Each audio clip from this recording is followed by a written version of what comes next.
بسم اللہ الرحمن الرحیم۔ السلام علیکم۔ روزانہ واقعات سننے کے لیے اس چینل کو سبسکرائب کریں۔ حضرت موسیٰ علیہ السلام کے پاس ایک شخص حاضر ہوا اور کہنے لگا، حضور مجھے جانوروں کی بولیاں سکھا دیجئے، مجھے اس بات کا بڑا شوق ہے۔ آپ نے فرمایا، تمہارے یہ شوق اچھا نہیں، تم اس بات کو رہنے دو۔ اس نے کہا، حضور آپ کے اس بات میں کیا نقصان ہے، میرا ایک شوق ہے، اسے پورا کر ہی دیجئے۔ حضرت موسیٰ علیہ السلام نے اللہ سے عرض کی کہ مولا، یہ بندہ مجھ سے اس بات پر اصرار کر رہا ہے، میں کیا کروں؟ حکم الہی ہوا کہ جب یہ شخص باز نہیں آتا تو اسے جانوروں کی بولیاں سکھا دیجئے۔ چنانچہ حضرت موسیٰ علیہ السلام نے اسے جانوروں کی بولیاں سکھا دیں۔ اس شخص نے ایک مرغ اور ایک کتا پال رکھا تھا۔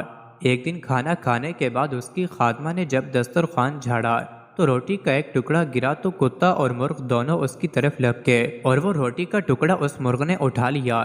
کتے نے اس مرغ سے کہا، ارے ظالم، میں بھوکا تھا، یہ ٹکڑا مجھے کھا لینے دیتے، تیری خوراک تو دانہ دن کا ہے، مگر تم نے یہ ٹکڑا بھی نہ چھوڑا۔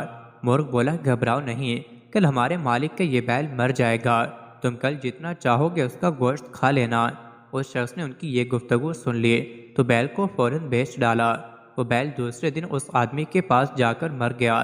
کتے نے مرغ سے کہا، بڑے جھوٹے ہو تم، خوامخواہ مجھے آج کی امید میں رکھا، بتاؤ کہاں ہے وہ بیل جس کا گوشت میں کھا سکوں؟ مرغ نے کہا، میں جھوٹا نہیں ہوں، ہمارے مالک نے نقصان سے بچنے کے لیے بیل بیچ ڈالا ہے اور اپنی بلا دوسرے کے سر ڈال دی ہے، مگر لو سنو، کل ہمارے مالک کا گھوڑا مرے گا، کل گھوڑے کا گوشت جی بھر کے کھانا۔ اس شخص نے یہ بات سنی تو گھوڑا بھی بیچ ڈالا۔ دوسرے دن کتے نے شکایت کی تو مرغ بولا، بھائی کیا بتاؤں، ہمارا مالک بڑا بے وقوف ہے جو اپنی آئی غیروں کے سر ڈال رہا ہے، اس نے گھوڑا بھی بیچ ڈالا ہے اور گھوڑا خرید کے گھر جا کر مر گیا۔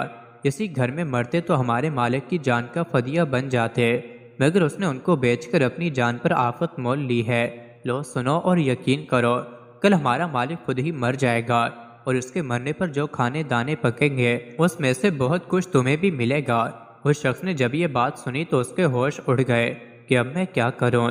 کچھ سمجھ میں نہ آیا تو دوڑتا ہوا حضرت موسیٰ علیہ السلام کے پاس آیا اور بولا، حضور میری غلطی معاف فرمائیے اور موت سے مجھے بچا لیجئے۔ حضرت موسیٰ علیہ السلام نے فرمایا، نادان، اب یہ بات مشکل ہے، آئی قضا ٹل نہ سکے گی، تمہیں اب جو بات سامنے نظر آئی ہے مجھے اسی دن نظر آ رہی تھی جب تم جانوروں کی بولیاں سیکھنے کی ضد کر رہے تھے اور مرنے کے لیے تیار رہو۔ چنانچہ دوسرے دن وہ شخص مر گیا۔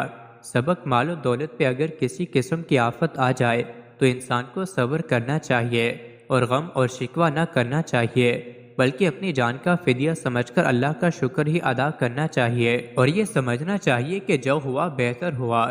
اگر مال پر یہ آفت نازل نہ ہوتی تو ممکن ہے جان ہلاکت میں پڑ جاتی۔ مزید ایسی ہی ویڈیوز کے لیے چینل کو ضرور سبسکرائب کریں۔